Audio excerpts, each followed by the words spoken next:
अस्सलामुअलैकुम सामीन। 6 रबीउल अव्वल और 22 सितंबर है। आज की ख़बरों की शुरुआत दारुल उलूम हासोट गुजरात के शोबा तजवीद के उस्ताद कारी अल-मुक़री मोहम्मद उस्मान फ़लाही कोसाडी की तिलावत कलाम पाक से की जा रही है। ये तिलावत हमें उनके शागिर्द रशीद कारी मोहम्मद शाहिद सआदती ने इरसाल की है।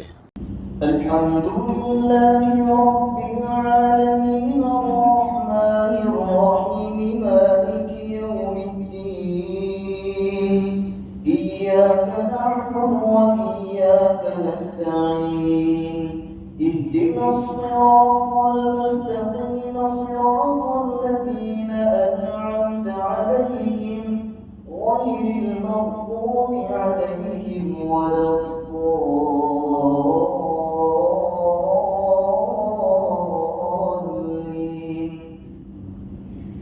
इन्नल अबरार यशरबून मिन कअसिन कान मिज़ाजुहा काफूरा अय्नान यशरबु बिहा इबादुल्लाहि युफज्जिरूनहा तफजीरा।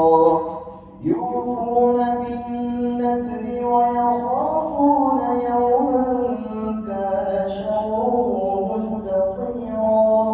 ويطعمون الطعام على حبه مسكينا ويتيما وأسيرا إنما نطعمكم لوجه الله لا نريد منكم جزاء ولا شكورا إنا نخاف من ربنا يوما عبوسا قمطريرا فوقاهم الله شر ذلك اليوم ولقاهم نضرة وسرورا وجزاهم بما صبروا جنة وحريرا متكئين فيها على الأرائك لا يرون فيها شمسا ولا زمهريرا ودانية عليهم ظلالها وذللت قطوفها تذليلا ويطاف عليهم بآنية من فضة وأكواب كانت قوارير من فضة قدروها تقديرا ويسقون فيها كأسا كان مزاجها زنجبيلا عينا فيها تسمى سلسبيلا ويطوف عليهم ولدان مخلدون إذا رأيتهم حسبتهم لؤلؤا منثورا وإذا رأيت ثم رأيت نعيما وملكا كبيرا عاليهم ثياب سندس خضر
إن للمتقين مفازا حدائق وأعنابا وكواعب أترابا وكأسا دهاقا لا يسمعون فيها لغوا ولا كذابا جزاء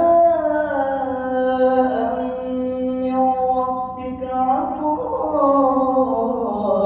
حسابا رب السماوات والأرض وما بينهما الرحمن لا يملكون منه خطابا يوم يقوم والملائكة صفا لا يتكلمون إلا من أذن له الرحمن وقال صوابا ذلك اليوم الحق فمن